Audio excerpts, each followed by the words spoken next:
Hey guys, it's been a while since I made this channel, and frankly, I was running out of ideas. So I decided to rework my 2018 Fakemon project and make it into my very own Fakemon region. I've been wanting to do this forever, man. So here's episode 1 of, wait for it, Pokemon Legend of the Lakes. I love the Great Lakes, but this region is home to many big cities, Lake Michigan, and the other 4 lakes I forgot about, and Niagara Falls, which I didn't even know existed in the Great Lakes. I thought it was somewhere up in Canada, but it's actually on the border of Canada, so that's nice.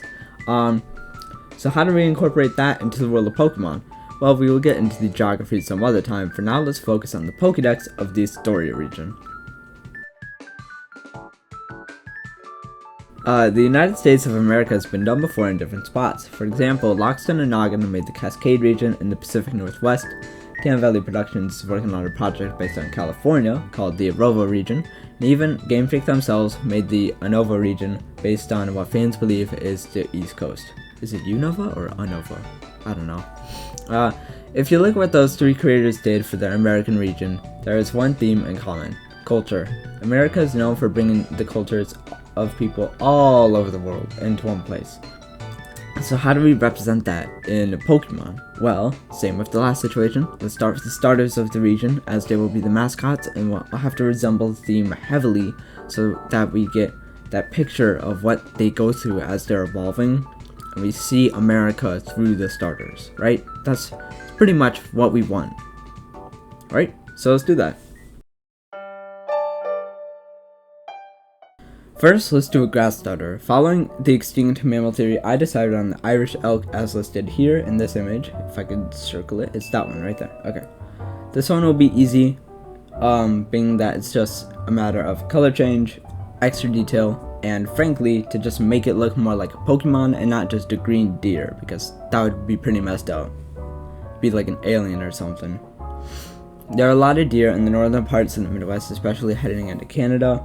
But unfortunately, deer Pokemon already exist, and most of them are indeed grass types. So I have to use, or normal types. I have to avoid using methods by Game Freak and use my own twist on what a grass starter deer should be. So finally, here is Leafon, the deer Pokemon, a grass type with the ability Overgrow. Leafon are peaceful Pokemon with a rather content life trained alongside new trainers in the Astoria region. They have a really strong sense of smell and are kind of like a police canine when finding lost items or people with a strong scent recognition.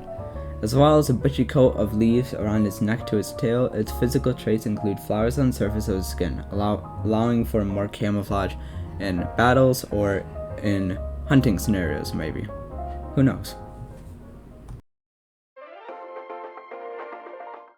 So next, I obviously looked for the Firestarter design and inspiration. I began looking at the Firestarter zodiac theory and began wondering, well, what's left? The ox, sheep, horse, and snake. Well, I began looking around to see what other people have already done, their designs, what I could have done differently if I were to choose that design, and tried to avoid copying others. But I ultimately ended up just eliminating things off of what popular areas have done already. So like, of course, Loxton and Noggin made a snake starter, fire starter, so that's out. The horse, Ponyta is pretty much just a fire horse, so that wouldn't work. And I believe I saw a very popular thing of an ox running around the internet, so I decided on the sheep, which eventually turned into a goat. But we'll get there later. And here is Kidling, the land Pokemon, a fire type with an ability Blaze. Kidling always have the high ground as a pre-evolution of a mountain goat. There's not much really to say about this little guy, but he is ready and tough. He's tough and ready for battle. He is probably gonna be the strongest choice, because you may not think it looking at stats. 40 HP versus the 50 for the last one, and like barely any attack or defense. But you can actually see this Pokemon uses special attack, defense, and speed to outmaneuver its opponents.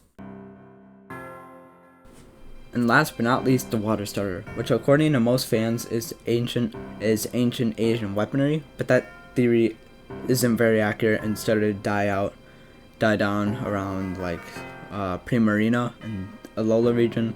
That's where the theory started to die out. So we are not going to use that theme, but we're going to skip over it and go back for now. So let's make a hermit crab lobster Pokemon kind of mixed thing.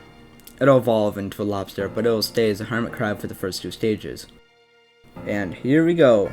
We have Crablet, the hermit crab Pokemon. Names are not very creative, but I think they're nice. I like that Marge meme from Simpsons. So a water type Pokemon with the ability Shell Armor. This little guy is very smart in like tactics and like knowing where stuff is, you know, like a crab. Like, think of Dwebble for an example. Dwebble always knew, and it was very specific with the rock that he wanted to have, right? Well, this guy already has a shell attached to him. It's part of his body. It's part of him. I mean, it's, well, I haven't really decided if I wanted to make it like a Dwebble situation, but for now, it's pretty much a part of his life. But, but he is also very shy, you know, just like Dwebble, again. And it's kind of like your average introvert, I guess. He uses staff to do many things, such as using it as a sword later on, a staff for now, and a trident, again, later on. His ability Shell Armor lets him be protected from the back, and he can go hiding in his shell if he is scared. So there you have it, the starter Pokemon of my quote-unquote Pokemon game thing, whatever you want to call it. Or we'll just call it Pokemon Legend of the Lakes, as I decided earlier. This region is, again, taking place all over America, and really wants to focus on the Great Lakes region, which is like your Illinois, Wisconsin, Ohio, Indiana, Minnesota, and I think I'm missing something. No, I think that's it. Like that general area surrounding the lakes, right? So this area is inspired by a lot of animals that can be found in the Great Lake region. Hence the elk, Irish elk, which is extinct, but that's the animal we're going for Pokemon inspiration. But the actual animal that resembles that in real life would be like your average deer, your stag, your buck, your bull, whatever you want to call it. It's everywhere. I mean, I'm pretty sure Texas actually has more deer than anywhere up in Canada or in the United States in the Midwest, which is kind of freaky. But I don't know how that works out. But so that's something you can take for inspiration. And like the sheep Pokemon, yeah, you can find a lot of sheep here. I think it's actually more common in like rural areas, and actually we have a lot more cows than sheep, so it probably would have been smart for me to do an ox.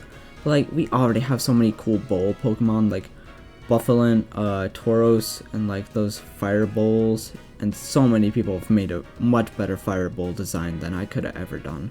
So I decided to go for the sheep because I wanted to do something different, and I'm gonna try to make it work. And then of course Crablet, the hermit crab Pokemon. I'm not really sure where I was going when I originally found this animal, but I think I was on like a Midwest rivers and lakes kind of website, but I saw a hermit crab on it, instantly fell in love. I was like, I have to do this because this would be so cool. So there are your animals of inspiration, the extinct or themes for the animal and Pokemon, and now you have your final results of the Pokemon. So yeah, that's pretty much it. Just wanted to give a quick shout out to TrueGreen7, my all-time role model and favorite PokeTuber out there. He's been doing Fakemon art and art challenges and basically his own what I'm doing, but bigger and better. For, oh boy, I want to say at least over 7 years. I can't remember. But he's been going on forever, and he really inspired me to do this, so I just thank him for getting me into this and opening my mind to a new possibility of creativity, where now I can share this with you guys and revive my project from years ago.